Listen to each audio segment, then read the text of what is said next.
And every time it came up, it was like, I see dead people. And you're like, fuck you, kid. Who cares? You're right. Welcome to Recotopia, a happy home for recommended movies, shows, and music from two people you can definitely trust. Trustability varies by region, no guarantees implied.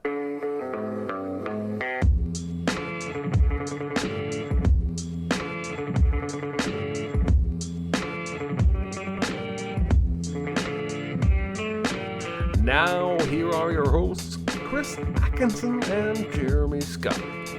What do I owe you for the membership? You know what? Forget about it. Pay me when your ship comes in. You know what? That may be presently. Glad to hear it. Get a tip on a horse? The widgets. Widgets. We're developing a new... Put it in the bank. And do the American thing. What's that? Marry a rich widow. Hello. Hey. Hello, everybody. We're, Hello, everybody. This is Recotopia episode 25. I'm Chris Atkinson. I'm Jeremy Scott. Sorry, I was reading the comments. You fuck. Today's big recommend is going to be The Spanish Prisoner. And hello, everybody out there in the chat, coming out to watch us on Tuesday. And by the way, there's an outside chance people who are working on my home right now may knock on the door and there'll be a delay. So that'll be fun for everyone. That'll be fun for everybody. Yes, indeed. I'm hoping not, but you know how those things go. Anyway, thank you, chat, for coming out, and I see the usual suspects out there. I'm actually seeing some people who say they don't like this movie very much right off the bat. People, yeah. Which is fine. That's fine. You can dislike this movie. You can dislike it. Of course. Hey, I'm going to even rattle off some sins on this movie when we start There's talking. one or two that I saw. So anyway, we want to get into our small recommends. It's no big deal. Itty bitty living space. It's so small and light. It's small, it's tiny, it's petite, it's wee. I do. I will start off with a very, very specific, caveated small recommend. Okay. Because this movie is a 27 on Rotten Tomatoes. Oh. And but I think if you have the right mindset, you can enjoy it. It's Ben Affleck and John Woo's The Paycheck or Paycheck. Hey, I've heard people kind of liking this movie in recent years. I only saw it once. A few years after it came out. I think it came out in 2003. And it was on 2 or 3 days ago, right at the beginning. Sometimes this will happen. I'll just turn the TV on and it'll be playing, starting something I've never seen, and I just don't change any channels. And I love Philip K. Dick stories. I love a good high concept sci-fi movie. And this is set in a near future where Ben Affleck is a repeater, basically. He is hired by companies to tear down their competitors' widgets and build a better one for the company that's hired him. And in this, basically opening act, he gets hired by this company. It's actually a former college buddy of his, Aaron Eckhart. And it turns out that what they have invented is a way to see into the future. Not travel into the future, but to peer at the future from the present. And there's a lot of Einstein gobbledygook in here to explain this. But if you go with that premise, it's pretty neat. Because after every job Ben Affleck does, he gets his memory wiped so that he can't share trade secrets with anybody. And so after a 3-year project with this company that he doesn't know in the beginning of the movie, but finds out later can peer into the future, he wakes up with no memory of the last 3 years, and they give him an envelope with his stuff. And he was paid $92 million. But when he goes to the bank, it's gone. Oh, no. And then shady people start chasing him. Oh, no.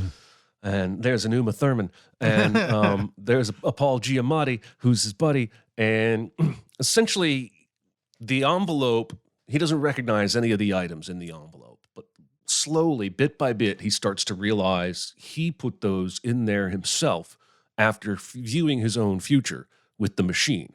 And so everything is in there for a reason. There's like a subway token and a lighter and a can of spray paint and a crossword puzzle. And he doesn't know until he's in the moment. And then there's this, I've got this in my envelope. I can use it to survive this moment. And it's just a really fun journey for me. I don't think anybody's particularly outstanding as an actor. It's just a really cool concept to watch play out. And that, like most movies like this, there's an overwrought, over-action-y climax. But it's just really cool. I don't want to spoil it if you end up watching it, but just know it's not well reviewed. But one thing I did want to point out, and this is the way my brain works sometimes, there are 4 people in this movie who have co-starred in Batman movies, and a 5th girl who was on Gotham. At the same time, there are 2 separate actors in this movie who were both in The Amazing Spider-Man 2. Yeah. And I just think that's a little weird. It's becoming increasingly hard to find any movie, by the way, where you don't have a cast that has a lot of comic book movie experience. Oh yeah. But the fact that you can find them all in one universe, that's always a cool thing. Like a particular narrow universe, that's always a cool one. But I haven't seen Paycheck since it came out. Probably on a Thursday night, watching the print, and that was it. That's the last time I saw it. So may have to give it another look at some point. Because I have heard people bring this movie up recently, just as a like, hey, I found this. This is something that if you don't have any hype surrounding it and watch it 20 years after it came out, it's good. I watched a movie someone recommended to me on Netflix, The Alpinist. Which is, if you've seen Free Solo, you kind of know what you're getting into with The Alpinist. It is about a climber, I think his name is Marc-Andre Leclerc, who sort of came out of nowhere. Like he didn't sort of announce himself as this climber who was going to do crazy things. And early on in his climbing career, he climbs this mountain that Alex Honnold, who you know from Free Solo, he climbed this mountain that Alex Honnold had set a time record of 59 minutes. He did it in 57 and wasn't even really going for the record. He just decided to climb this thing one day, and he looked at his watch and he's like, well, weird. 2 or 3 minutes faster than the fastest time ever. Weird. And so, of course, Alex Honnold comes out because he's very competitive, and he decided to climb the same mountain again and just destroy that record. But you find out quickly that Marc-Andre doesn't really care about records and things like that. He just cares about climbing the mountain. That's all he wants to do.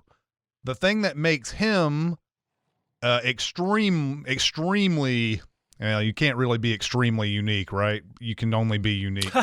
But what makes him unique is that he solos these alpine mountains, stuff that have ice and snow in addition to the rock. And I'm not talking free soloing it. He does have tools, but it's a combination of those things. And obviously a tremendous challenge to solo those kind of mountains, and there are some mountains that come up in this that are considered impossible that he climbs. And so it's really sort of getting into the mindset of this guy. This guy obviously is a little bit different from you and me, because he doesn't think of things in certain terms like we would. Like I keep thinking of Bill Pullman in Zero Effect, where Kim Dickens tells him that she likes to skydive, and he goes, "Aren't you afraid that you might die or something?" He doesn't think about that type of stuff, and so it's an interesting facet into his character. Know that I don't want to spoil anything on this for anybody to watch this. I mean, just watch it. It's got some breathtaking cinematography. It looks like it may have been shot on IMAX or something like that. Although I'm just watching it on my screen. I can't really tell for one way or the other, but it looks like an IMAX type of thing. And you're going to see some death-defying stuff. The interesting thing in this one is this guy is so prone to just doing things on his own that even when he gets like agents and he starts getting like possible like money for what he's doing and everything, he still doesn't go by the rules and everything. So there's a point where he's like going through all this promotional stuff and then he just disappears. And they're like, where the fuck is he? Well, he's climbing some mountain that he just didn't tell anybody about. And he does this one mountain that nobody had ever soloed before. And wow. And these agent guys are like, the fuck, man, you could have just told us about this and this would have been a huge break. And he said, it doesn't feel like a solo to me if you have cameras out there shooting me. Even if I'm not getting helped, I don't want that. I want to have that experience on my own. And he says, I'll shoot it again for you. I'll do it again so you can see you can get footage of it. But I'm not the first time. I just wanted it. So the big thing that's leading up to is another mountain that has never been done solo before, and he would take video himself, just have no crew out there at all, sort of like a video diary type of thing. So that's what it's leading up to. Anyway, The Alpinist, you can see it on Netflix. It's good. Wow. Mm-hmm. That's very intriguing. What an interesting guy. Mm-hmm. Yeah. I don't think I would ever climb a mountain. No, I would not even consider it at all. Not one bit. Yes. Yeah. Mm-hmm. Yes. Mm-hmm. I agree. So, all right. My second small recommend this week is a new EP from Billie Eilish that came out last week called Guitar Songs. Oh, yes. And whether or not you're a Billie Eilish fan, I would recommend checking these out because it's just a single acoustic guitar and her voice. Mm-hmm. And it's not like a lot of her other music. Her voice is the same. She's done some slower songs before, but there's no beat. There's no electronics. There's no vocal, digital fluctuations. It's just her singing both of these songs. One's called TV and one's called The 30th, and they're both heart-wrenching. Mm-hmm. They're both just devastating. Mm-hmm. Both in the melody as well as the lyrics, and the 30th builds an intensity, and it's that she's singing the song to somebody she loves that she almost lost in an accident. I think there are some people once or twice in a generation who are just, they say that people are old souls. Mm-hmm. She's just way wiser lyrically and emotionally in her songs than she has any business being at 20 years old? Yeah, I think so. I think that's old? right. And I just can't wait to see where she goes with her career. I've read, some of the stuff she's mentioned about, having a hard time being in the spotlight and with her own body. And I just hope that the industry doesn't jade her or, I don't know, give her emotional distress somehow through the fame, because there's so much talent. I just want to hear more and more songs like these. You can find them both on YouTube for free if you don't want to pay to whatever, download or whatever. But if you have not been a huge fan of Billie's music in the past, I would at least check out one of these because it's not stylistically like most of her music. Mm-hmm. So Yeah. there you go. It's called Guitar Songs, 2 songs, a tiny, tiny EP. Yeah, you shared these songs with me, and I enjoyed them as well. I haven't gone back to listen to them multiple times yet, but they are really good songs. So, I watched a movie recently that I had not watched for a really long time, but I have watched a surprising amount of times over my life. When I saw the standee for this back in 1995, when I was working at my old movie theater, I was like, "What the fuck is this?" I was really like, "Oh, come on! You're making you're coming out with a movie with that standee." Anyway, the movie is Clueless. back in 1995, I don't think, even though I was 18, I'm Alicia Silverstone's age. Wasn't the audience for this movie, but certainly when I watched it, I was like, man, this is sort of universal, even though this is directed towards young women and everything. I really, really, really liked Clueless back in the day. And I think this movie is a time capsule. If you really want to talk about a movie that is 1995 as fuck, Clueless is that movie. But you go back and you're surprised at how funny Alicia Silverstone is in this movie.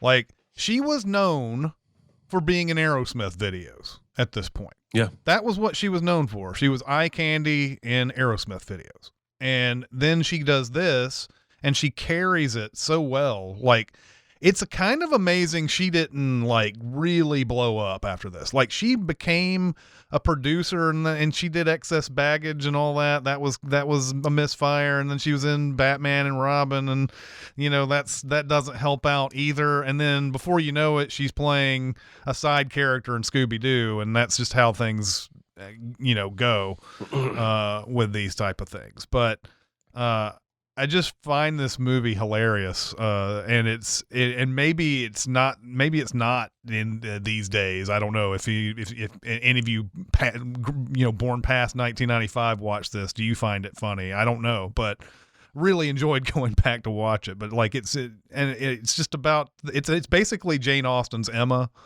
and Alicia Silverstone is trying to play a matchmaker while not really finding any of the high school boys worth going out with and everything. And then she takes this girl Ty, played by Brittany Murphy, under her wing, and tries to get her the ultimate boyfriend and feel good about herself, basically, for being able to take this off the scrap heap Brittany Murphy girl and doll her up and make her popular and everything.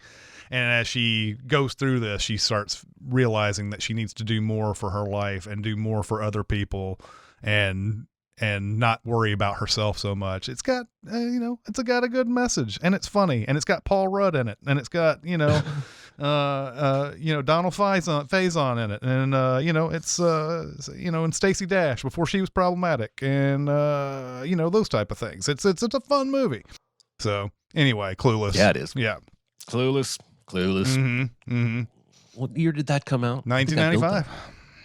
Yeah, I built that movie. All right, everybody, it's time for the big recommend. Yeah, the big recommend. I'm fine. It's just that you're so big. It's so huge. It's a good rule, but this is bigger than rules. It's bigger on the inside. Is it? I noticed.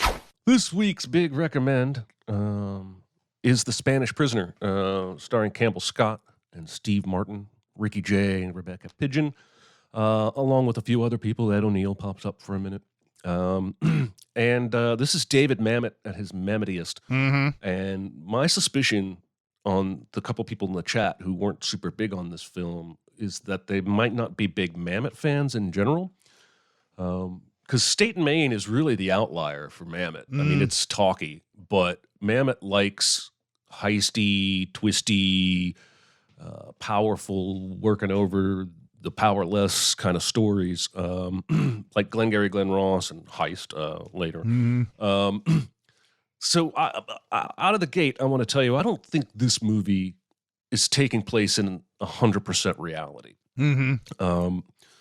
They don't mention what the process is that Campbell Scott has invented. They don't mention what the company does, and it's suspicious that they don't. Like they go way, way out of their way to not give you any clue what this is. Mm-hmm. And then most everybody is speaking in a stylized dialogue kind of way. Mm-hmm. And this is another thing that I think might throw some people off, is the way people talk. Because basically we open with Campbell Scott and Ricky Jay. They're coworkers. They're at Saint Estephe. That's some sort of tiny island resort place that super rich people go to. There's a seaplane that arrives with a mysterious rich man who gets off. and Campbell Scott happens to be taking a picture of another coworker, Rebecca Pigeon, and she walks away, and Steve Martin comes up, and the first line he says is, "I'll give you $1,000 for that camera." And I think a normal person in a normal movie would go, "What? What are you talking about?" But Campbell Scott almost immediately goes, "Are you asking me for a favor?" Like, there's almost a history with them right off the bat, even though there's no history with them. And it's just part of the way people talk. I think he's enamored Mamet with these old detective stories and some film noir stuff. And anyway, so what follows and it's is, also just as an aside, what it also could be is an overreaction to someone who's far richer. Giving, like, throwing that money in his face, because a lot of this movie has to do with who's got the money and who doesn't, and things like that. Anyway, go on. Yes, no. So they bump into each other again later at the bar, and Steve Martin apologizes. It was rude of me. And then he says 3 distinct times in that conversation, "That was such a gesture, you giving me that camera." What a nice gesture. He just keeps going back to that, hammering that. And if you've seen this movie before and you're watching it from the beginning, it's fascinating to watch him work Campbell Scott. If it's your first time through, you're kind of being worked too. But everybody's acting a little weird. Rebecca Pigeon is this coworker who can't believe she was even sent down with the firm because she's so new and she talks too much and she's over complimentary and she's awkward and you can't tell if she's flirting or just weird. Yeah. They fly back home. Steve Martin gives Campbell Scott a book to give his sister. And his sister lives in New York, where Campbell Scott lives. And on the plane, Rebecca Pigeon's character is like, you never know who anybody is. Yeah. You can't really ever trust anybody. Like that guy who got off the seaplane. He didn't get off the seaplane. Everybody thinks he did. But I'll tell you, when I develop these pictures, you'll see he didn't get off that seaplane. Stranger might give you something to carry across borders illegally for them or what have you. And Campbell Scott kind of panics and goes into the bathroom, tears open the package, and it actually is just a book. And I just love the way they keep planting seeds early on that Steve Martin might not be a good guy. And then they come around and reverse it with an apology and a butter up so that Campbell Scott is now somehow more primed to trust him, because he's already had a couple of moments of distrust that were then proven to be irrelevant. And then it's just a series of events, and they're supposed to have dinner. He drops off the book at the sister's apartment complex, but then Steve Martin doesn't show for dinner. And then walking down the street, Campbell Scott sees his car, as you do in New York City. Yes, all the time. And then walks into this fancy car dealership that you're not supposed to be in if you don't have money, and Steve Martin kind of ignores him. So he leaves and he gets halfway down the sidewalk and he's like, "Motherfucker," and he turns around and he goes back. And they basically have a confrontation where Steve Martin said, "Well, you said you were going to give the book to my sister and you just dropped it off. That's not our arrangement." And they basically have this argument where both of them are mad at each other. And again, another distrust that's resolved and soothed. And we've somehow built more trust by the end of it, to where they're joking about it. Steve Martin said, "Boy, you really flew off the handle." And Campbell Scott's like, "Yeah, I did." And Steve Martin playfully sets up a Swiss bank account for him, showing off, like a rich guy might do, trying to make friends. Takes him to a club to eat dinner, but that's a members-only night, so he gets him a membership form and signs him up for the club, and they have a meal.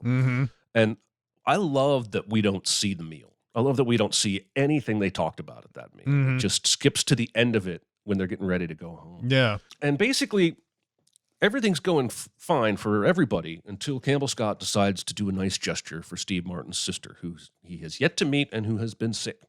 So he goes and finds a tennis picture with an autograph, because she's a tennis buff, gets it framed, and takes it to the apartment complex to give to her, only to find out that the woman with the sister's name is a really old lady. And there's nobody with the sister's name younger that lives there. And then he starts picking apart at the pieces of the story. He goes to Rebecca Pigeon's house. She's got the photograph she mentioned, proving Steve Martin never got off the seaplane. So now he doesn't trust this guy. Well, who did he randomly bump into down in St. Estephe? An FBI lady. What's that actress's name? It's Felicity Huffman. Yes, Felicity Huffman. Thank you. And he has her card, her business card, because everybody on this island was trading business cards. So he calls the FBI. He's like, hey, this guy's scamming me. He's trying to get at my process. I invented this process for my company. And I don't know if I should keep going. I guess there are people listening who haven't seen the movie. But let me just tell you that Steve Martin is a bad guy, and he's conning Campbell Scott. And even after you learn that, you won't see a lot of what happens coming. It's just a very twisty, turny, old school kind of con movie. And I think it's a really interesting Steve Martin performance because we're so used to seeing him be funny. And he's done a few things here and there where he wasn't being outright funny, like the girl at the counter sells clothes. I can't remember that movie's name right now either. Claire Danes. Yeah. Anyway, Shop Girl. Usually, yes, thank you. Shop Girl. Usually he's funny, and here he's hardly funny at all. He's very serious, mysterious, sometimes even scary. And I just love everybody's performance in this, especially Rebecca Pidgeon. Yeah. Because she's so far over the top that she makes herself not a suspect to him at all. Yeah. And that allows her to do a lot of stuff that she otherwise wouldn't have been able to do. Anyway, I see some comment that the last third of it maybe what took the weird turn for most people, and it does get a little chasey, standoffy at the end. I think this movie is always headed in that direction. It's always, from the beginning, it's headed towards a violent conflict. But I understand that 2/3 of the movie is kind of talky, and then the final third, we're racing to the airport. Oh, there's guards there. Now we got to get to the Boston, and then there's a gun in my bag, and then we got to get to the ferry, and then we got to, and especially one of the secret agents in the finale, one of them, the female, is a little bit hilarious to me. Not that she couldn't be a special agent. It's just the mechanism by which she does her job seems hilariously overdone to me. Anyway, what do you think of The Spanish Prisoner, having seen it again very recently? I'll add also in the plot that you when he's giving the picture, trying to get the picture to his sister and everything. Just before this, Steve Martin has said, you need to lawyer up, and you need to figure out how the company is going to screw you over this, because they're definitely going to screw you. And of course, it's hard to deny that he is absolutely correct about that. Like, that's the thing. He's in a literal between a rock and a hard place type of situation, because the company is going to screw him out of a lot of money. It's pretty clear. And so he tells him exactly what's going to happen, and that's what happens. Of course, you're going to find out later there's some reasons why he knows exactly why this is going to happen. But but this type of thing this thing happens, and then that's when he gets that that epiphany that Steve Martin is not who he's been saying he is, and everything. I love this movie. I've probably you recommended this to me, I don't know, 5 years ago probably, and then gave me a DVD, and I watched the DVD, and I've seen it on television a couple of times. So I've seen this movie quite a bit at this point. And I love how everything is set up. I love this whole plan. I think it might be a little bit overwrought as far as like within the movie, this plan is a little overdone. I understand that they want to like cover their bases on a lot of things, but like, it's like, this isn't necessary really, but like, right. but they, I think they're going off the principle of, when something's too good to be true, then it probably is. So therefore, I'm gonna put some flaws into it that you can readily see, like him getting pissed off at Campbell Scott for not showing up at the door of his sister and everything like that, and going through this whole big huge apology thing and everything. This is, by the way, is one of the ways I think people bond is they have these initial misunderstandings, and then they heal, and that's the way it goes. Yep. So But yeah, I love this. Rebecca Pidgeon is a big player in David Mamet movies at this point. She's in Heist. She's in State and Maine. She's almost always like the she's always super endearing. I love the part where she says something. She's basically throwing herself at Campbell Scott, and she's like, I'm not that bad to look at, is what she says, or something like that. But I love the intricacies of this. The thing about this movie, it's very 90s independent film. Like I said last week, it feels very spare. It feels like there's hardly any extras, and there are extras that are milling about in the background, but it's not like a full world of people in this movie. And every time they go to a certain location, it seems very but there's still there's like a million people that just show up out of nowhere. Like Jonathan Katz shows up as a lawyer, who a lot of people might know from Dr. Katz, Professional Therapist, back in the 90s, the cartoon, little squiggly cartoon. Ed O'Neill shows up in this. Just random. Ben Gazzara, of course, has a bigger role, but a lot of like big names just show up in this. But anyway, it's fun to watch. But this ending, this last third of the movie, every time I get into the last third of this movie, I'm like, none of this really adds up. I'm enjoying myself a lot, but none of this adds up at all. I wrote some stuff down. Maybe I'm wrong on some of this. Maybe you guys can like hold me to a higher standard, but I wrote this stuff down. Susan is super helpful throughout. There's pretty much no reason for her to be available to him after they kill Ricky Jay, and they're going to get away with it. Like nobody in the FBI believes his story whatsoever. And the whole thing is built on the fact that, I might have fingerprints from Steve Martin on some.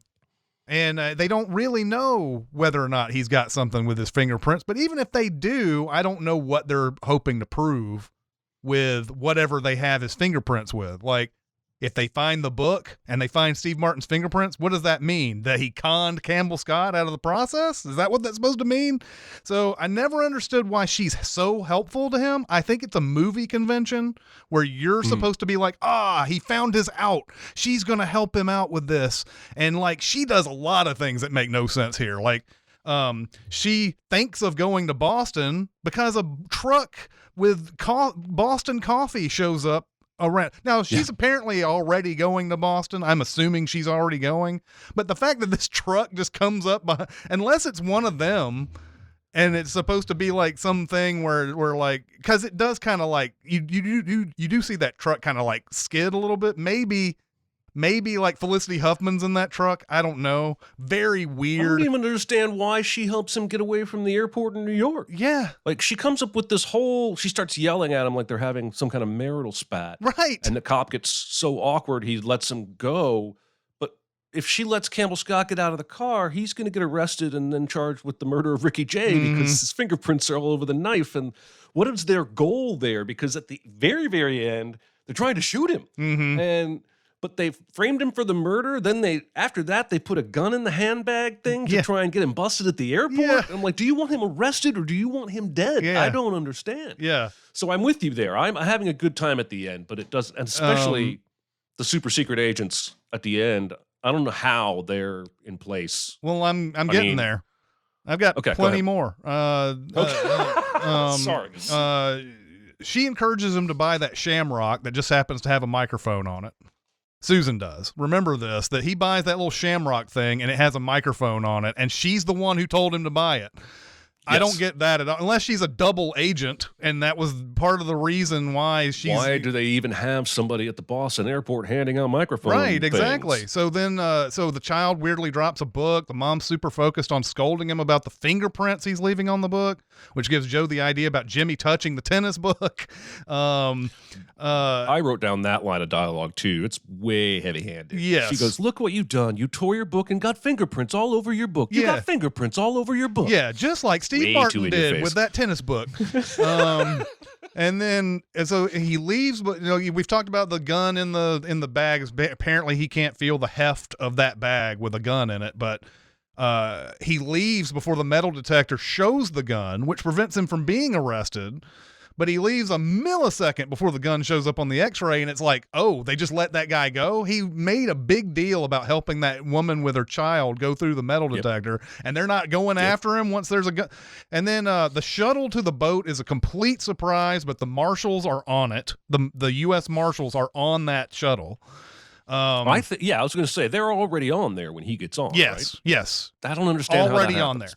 there. He tries to get on the boat without buying a ticket, but because he still has his airline ticket, the boat guy points out that the ticket is for Venezuela. He doesn't even mention that it's not a boat ticket. Why would you want to go there? Why did you want to go there? And he's like, just out loud, he's like, because they don't have an extradition treaty. Jimmy Dell apparently finds a way on the boat without Joe seeing him. Jimmy knows Joe's headed for this place, but he would have had to beat him to the dock to stay hidden until Joe finally boards. The boat guy suddenly goes completely off duty so that Joe can honk that little horn thing for the boat to leave, so that basically it's just him, Susan, Dell, and the two marshals on the boat. That's it. So boat guy is gone. He must have jumped in the lake or something and just had a swim. And then this is do Jimmy and Susan even have to do any of this? They're a little concerned about the torn book with Jimmy's fingerprints, but I'm not sure what the book even does. I brought this up. I don't know fingerprints on the tennis book? You must have taken the process. And if he's not in the system and you can't find the guy, those fingerprints mean nothing. Yeah. So that was that. I mean, look, I enjoy watching that last act. There's so much craziness going on at the end of that. And I do love her. She's obviously like worn out of doing this act for a while now, because I don't know, Joe, Joe, this is this is not going to happen, like why would someone steal from somebody their life's work and all that, and just looking at her, and then she's like, sometimes, Joe, and then she's finally realizes, okay, finally I can stop acting. You can see it, like she's like, oh. It's great. Yeah. So I do love it. It's just weird. I love Ricky Jay in this movie. I love Ricky Jay in everything, but I love hungover Ricky Jay saying, I put a thief in my mouth to steal my brains. Yeah. Ricky Jay speaks in a lot of isms in this movie. He does. Yeah. That's another reason I don't think this movie is reality, because he's walking around like Shakespeare, basically. Right. Like a character in Shakespeare narrating things. Yeah. I love the little touches. Some of them are heavy-handed, but like the very first shot opens with Campbell Scott in an airport underneath a sign that says, "Don't accept packages from anybody." Yeah, yeah. And then in his work office, there's a poster. It's not subtle when the camera cuts right to it, but it's got a pointing finger and it says, "Somebody talk." Yeah, yes. And then what was the other one? Oh, yeah. Nick writes, "If you don't show up on a business trip, no one will miss you." That's one of the lines that Ricky Jay says. This was actually written, according to IMDb, Mamet wrote this part for Steve Martin after watching him do Waiting for Godot on stage. Oh, wow. And specifically wanted a comedian playing against type in this movie. And I always think it's fascinating when somebody writes a part for an actor and then actually gets that actor. Like, you could do a whole podcast series on Being John Malkovich and how fucking lucky they were after they wrote it. He was like, okay. Yeah, exactly. I mean, they could easily have changed it to another character or another actor. Well, and my guess is if it hadn't been Steve Martin, they would have either gotten William H. Macy or Alec Baldwin in this, because Mamet and Macy and Felicity Huffman, obviously married to William H. Macy. They're all part of that Mamet crew. Ricky Jay is in a ton of his movies. There's a lot of like recurring actors that he uses in these things. So if it wasn't Steve Martin, it probably would have been one of those two, is my guess. Alec Baldwin would have probably been the best choice in this case, but yeah, Steve Martin doing this type of thing. I think I remember this being like really, really like, it was 1997, so he wasn't really doing a lot of hit comedies at this point. But to see him in a movie like this was still like strange, like that he would do a movie like this. And then after a while, you started seeing him do it a lot, like Shop Girl and stuff like that. But I love Steve Martin in this. He's so perfect as this person. So, and he kind of plays that same kind of guy in Shop Girl a little bit. He's another wealthy, like, you know, don't give a fuck kind of guy, like real serious and everything. But yeah, I really enjoy this performance for sure. All right. That is The Spanish Prisoner, but we're not done until we get the double feature, super secret, surprise double feature. Be very, very quiet. Secret? What secret? Our dirty little secret. I tell you something I've never told anyone. I'm sure there are many, many, many confidence movies we could put in here. Confidence trick movies, stuff like Matchstick Men and Confidence and things of that nature. I decided to go with a pretty straightforward actor to actor one and put Dirty Rotten Scoundrels in as the double feature here. Nice. With Steve Martin playing a con man with Michael Caine. Glenna Headley is the third name in that movie. Dirty Rotten Scoundrels, I think we both share an extreme love of this movie and have both probably seen it 50 times between us. So Dirty Rotten Scoundrels is a comedic counter to this movie. I guess the stakes are much lower, actually, even though they're both trying to get millions of dollars and everything. We're thinking the process in here is worth billions, which is another thing Spanish Prisoner does that I think tries to keep it timeless a little bit. They don't write the amount. They don't show you the amount. They write the amount, and everybody like raises their eyebrows like, whoa, that's a lot. Anyway, Dirty Rotten Scoundrels with Steve Martin and Michael Caine trying to rip off old widowed ladies throughout is a really funny movie, and they tried to remake it. What was that? Was it Rebel Wilson and Anne Hathaway? Was that who was in that remake a few years ago? Yeah. I didn't see the remake, but they tried to remake this movie. The Hustle? The Hustle. I believe it is The Hustle. Terrible. Yeah. It's terrible. Mm-hmm. So... I love me some Dirty Rotten Scoundrels.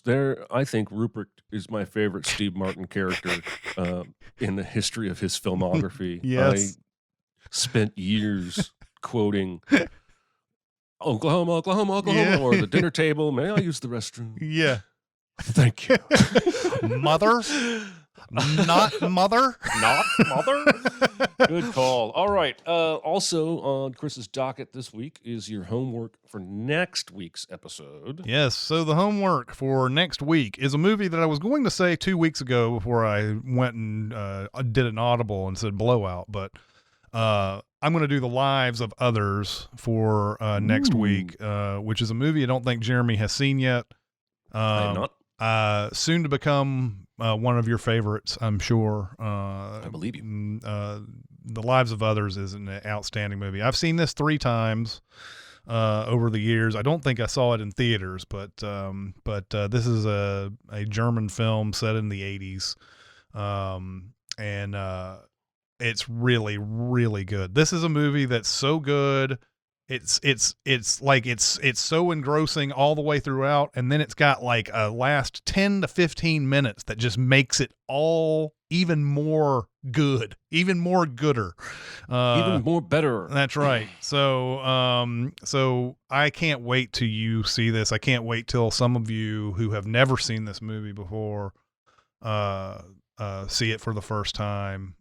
This is a fantastic movie. So yeah, The Lives of Others next week. All right, excellent. I can tell you from my quick Google, it looks like you will probably have to rent this movie. Mm-hmm. It does not appear to be streaming on any streaming service, but the rentals are all $2.99, $3.99. So. Well, it's well worth the rental. Don't worry about the $2.99 or the $3, whatever. It's well worth it. If there was a system in place, I would pay you back if you didn't like this movie. But I think you will. I believe you would. I think you're going to enjoy it enough that you're going to be like, $4, who cares? So All right, let's dive into a couple of questions before we wrap up this week. All right. Question. I got something to say. I want the truth. I am listening. First one, what movie were you the most wrong about? I.e., a film you were sure was going to be great, but then it was terrible, or vice versa. Okay, so one movie that I thought would be bad, and I think this came from, I don't know if you remember this in the summer of 1999. Every time the Sixth Sense trailer came on, we made fun of that trailer. We thought it was terrible looking. We didn't think that movie had one bit of chance of being good. And every time it came up, it was like, I see dead people. And you're like, fuck you, kid. Who cares? You're right.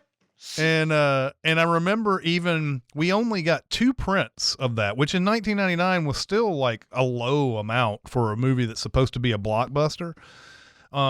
And I typically watched every big release back in 1999. Like I didn't watch everything like I would later do in 2005, but I remember this is the reason why this movie got spoiled for me. I didn't watch that movie. I let other people watch it. And while I just closed up on a Thursday night and didn't worry about ever watching it, and then found out later it's a big, huge blockbuster and everybody loves it, and then got spoiled for me on Saturday night. So, I was wrong about The Sixth Sense. That movie ended up being really, really good, and I have seen it 100 times. The movie that I thought would be good, and this is going to be an unpopular opinion, if you take a look at the IMDb and things of that nature, but Sin City, I cannot get through that movie. There's a couple of scenes in there that are fun, but for the most part, I don't like that movie at all. And it's got an insanely high rating on the IMDb. Like, people love this shit, and yet nobody wanted to go see a sequel to it. That's for sure. Nobody wanted to see the sequel to Sin City. So I don't know. It seems like inflated bullshit to me that people really like that movie. Nobody really ever talks about it that I can think of. Anyway, I don't ever see any cosplay for it. No, right, exactly. Nobody. I don't go out there dressed up like Jessica Alba.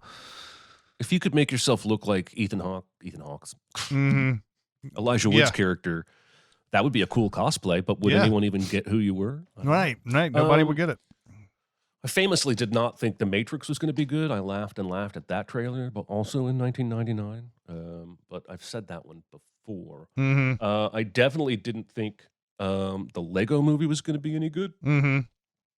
Once they announced the Lego movie, I'm pretty sure I was instantly mocking it as a consumer's cash grab. And a lot of movies like this have been that. But the Lego movie is actually really funny. Yeah. It's heart and is rewatchable and is self-aware and has this live action ending that just really sucker punches you. And that wasn't even, they had to fight to do that. Apparently they didn't want to do that last section with Will Ferrell, the live action bit, studio or whatever. Anyway, a movie that I expected to like that I didn't, maybe an unpopular opinion from me, is Dumb and Dumber. After the Fairley's initial success of the movie that came before this that I can't quite remember right now. What was it? Shit. Maybe it was just Jim Carrey's success. Not. I think it was. He had Fairley Brothers. I think this was the first big Fairley Brothers movie. Okay, so maybe it was just that Jim Carrey. Jim Carrey had a hell of a 1994. That was what was going on. So went to this with my girlfriend and her mom, and people loved this movie, and people in the audience were roaring, and I just sat there going, I have an X-Lax joke, a tongue stuck on the pole joke. I have seen all of this before in other movies, and it doesn't fulfill me the way something like Beavis and Butthead. I don't understand why Beavis and Butthead can be consistently funny, but the Dumb and Dumber movies, to me, aren't. They don't capture that same kind of dumb. It's just tired jokes you've seen before, over and over and over. Mm. I didn't know. I don't like Dumb and Dumber. I'm sorry. Yeah, I'm pretty sure. I don't know. I really enjoyed Dumb and Dumber, and not not the jokes that you just mentioned, but stuff like where he sees that Man on the Moon poster and he's like, "Oh my God, did you guys hear about this? Wow!" He says, I like stuff like that, but yeah. In the comments, Paulie says thought would be bad was good. Fight Club. Obina says, I'm ashamed to say it, but the Muppets, I don't know if that means bad to good or good to bad, but she was wrong about that movie. Wrong about Edge. No one says I was wrong about Edge of Tomorrow. Surprised how great that movie. Yeah, Edge of Tomorrow is a good example, by the way. I thought that would be bad. Josh says one I thought would be good but was bad. The Village. Yep. Nick also says thought would be bad. Split. Everybody apparently likes Sin City in the chat, and they think that I'm wrong, and that's totally because later they apparently love Dumb and Dumber and say Jeremy is more wrong than Chris. Oh yeah. So there's that too. But anyway, why don't you guys ever talk about Sin City if you love it so much? By the way, I never hear anything about fucking Sin City. Of course, now you know. They're going to talk about Sin City the entire time next week when we record again. You basically just dared them to. Yeah, I did dare them to, but you know what? They're not going to be able to come up with anything that makes me like that movie. So they're doing a fruitless endeavor there. So I'm with you on that. Anyway. All right. Here we go. Yep. Here we go. We got another one. Plenty of people have a favorite movie kiss. What's your least favorite movie kiss and why? The kiss between Tom Cruise and Kelly McGillis in Top Gun is so gross. There's something about the 80s that the decade of the decade of decadence. The era, like you'd see this in music videos every once in a while. Like you can't just kiss somebody. You got to have your tongue out and you got to lick them a little bit. And that's what Tom Cruise and Kelly McGillis are doing in this. This is the first time they've ever been shown kissing in the movie, and they're already having sex and sticking their tongues down each other's throats. And I'm like, this is just so wrong. So anyway, not to be a prude or anything, because I would be totally down for that if that was like the 17th time they showed them kissing. But like the first time, no. Oh, it's so bad. It's so bad. Jesus. I'm going to go with True Lies because after finally rescuing his wife, Arnold kisses her with the romantic atomic bomb mushroom cloud explosion behind them on the island of the Florida Keys. And I feel like that's just James Cameron. Like, I don't want to say anything gross, but I think he probably thinks that explosion is a little bit sexier than the rest of us do. He does. He does. Michael Bay might do a shot like that. I'm surprised Michael Bay hasn't shot a sex scene with explosions going all over the place. There is a movie that does that. The gunfire. Drive Angry. No. Is it Drive Angry? Maybe, but you turned me on to this movie, Shoot 'em Up. Shoot 'em Up. Shoot 'em Up. I think it's Shoot 'em Up, where they're having sex while he's like firing guns at people who are coming into the room. It may be Shoot 'em Up. I think Drive Angry also has a shoot 'em up sex scene in it, but maybe I'm just confusing those two movies. So. Maybe there's an entire genre and we just need to discover it better. Yeah. So sex scenes. some of the ones here, Rise of Skywalker. Yeah. Yep. Yeah, that's a bad one. Then there is that Slobbery Kiss and Not Another Teen Movie, although we'll say that's a parody movie, so that's the reason why it's probably over the top. But yeah, I can see that too. Even when it's over the top on purpose, it can be bad. The Second Kiss and Kiss Kiss Bang Bang, I'm not sure if I remember what that one is. I did just think about that Liam Neeson kiss in Widows. Oh yeah, that was pretty gross too. Yeah, exactly. Josh says the spaghetti kiss in Lady and the Tramp. Kissing with food and while you're chewing in both of your mouths. Gross.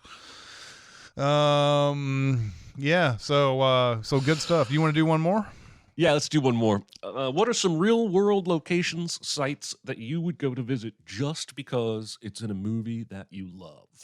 All of those locations in Lost in Translation, especially Scarlett Johansson when she's going. There's that really. I love this movie so much.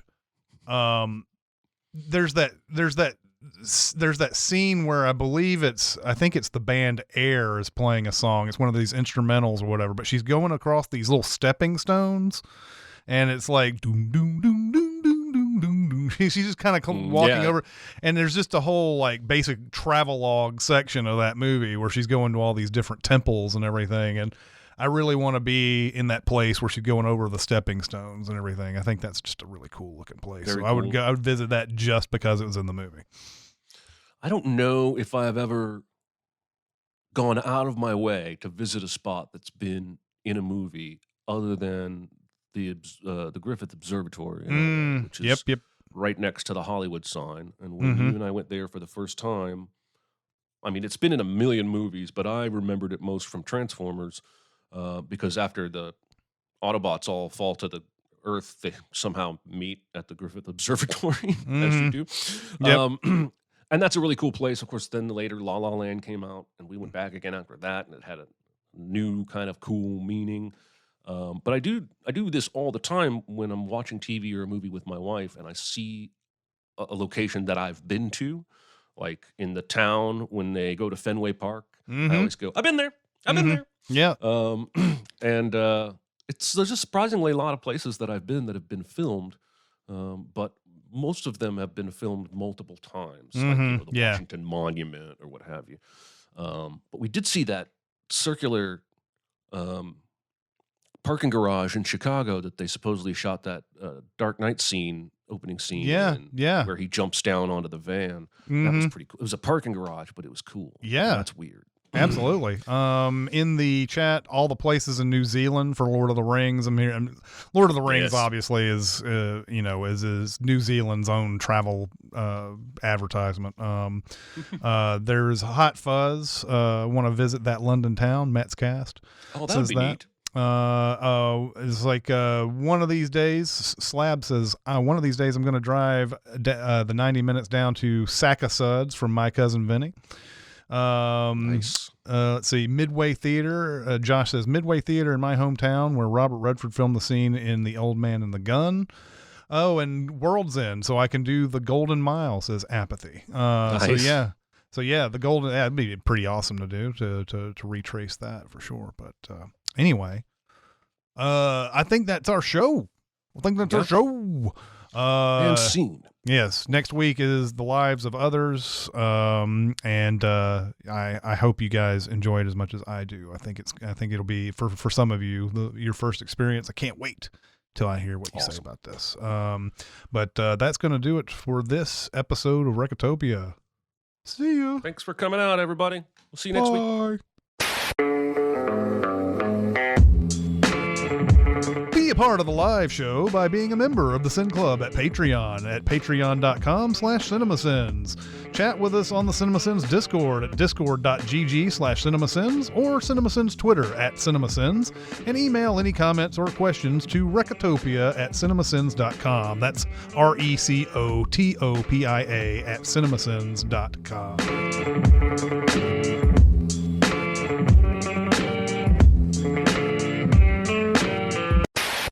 There's a bunch of reasons I don't want to live in Florida, and I'm glad I don't. That's just one. There are probably more than 100 reasons. One, my parents live there. That's probably one of the biggest.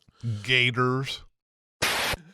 Pythons in the Everglades. I'm really afraid of pythons.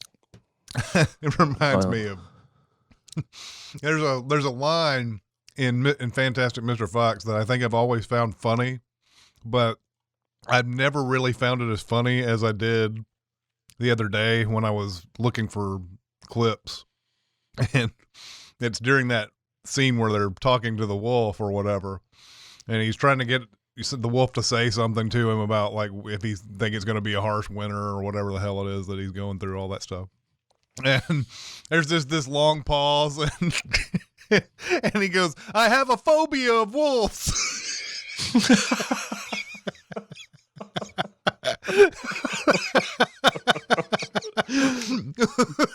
That's awesome.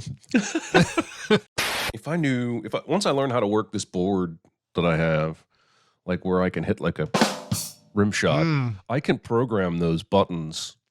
And if I ever get off my ass, I could, for instance, load up. I'll give you $1,000 for that camera. Quotes from the movie that we're talking about, and when there are pauses or right when we introduce, I could like click off, fire a couple Ricky J quotes. Anyway, that would require for now, I think, downloading and cropping and then saving. And that's a lot of work for a 3-second soundbite. Yeah. Oh man! So the Orioles traded away Trey Mancini. Yeah, I mean, you if you're an Orioles fan, you definitely like where they're headed with what they've got going. Yeah, I think the heartbreak for Orioles fans is that, and this is, I think, erroneous thinking, but they started to feel like maybe they could do something this year. And they may get a wild card spot or something, but I don't think this team has anywhere near the pitching depth it needs to like go deep in the playoffs or anything. Right. And so, I think I saw a headline that said the rebuild concludes ahead of schedule or something like that. And I was like, it's not really concluded just because they're playing. Right. They've still got a small sample size. Even when they won however many in a row, that's still a small sample size. Yep. But I just liked that guy a lot. I'll tell you what, not to make this a baseball show, but and even though I know we've turned it into a hockey show a couple of times, watch out for the motherfucking Padres, man. Because I'm already hearing that they've got Juan Soto. There's a tentative agreement between the Padres and Nationals and Josh Bell, who's really good too. And they just traded for Josh Hader, the closer of the Brewers. And Hader's not like unhittable or anything, but he's the kind of guy that you want to have closing games, and they're going to get Fernando Tatis back, and they haven't had him all year. So like, they already have Tatis, Machado, and they're going to have. I was going to say they loaded up 2 or 3 years ago already, right? And they're going to have Soto in the middle of that lineup. If this tentative trade that I just saw a minute ago is going to happen, it's crazy. They're going to have him in there, and then they're going to have Josh Bell, who's not like terrible. So like that's going to be a formidable lineup. It's going to be interesting to see what happens with the West. Of course, the Padres have done this a lot before, where they're like, "Oh my God, look at what they got now on that team," and then they lose for some reason, and you don't know why. The word "fleeced" is trending on Twitter because of this trade, and people are saying that the Nationals got fleeced. I don't see anything yet about who they got back.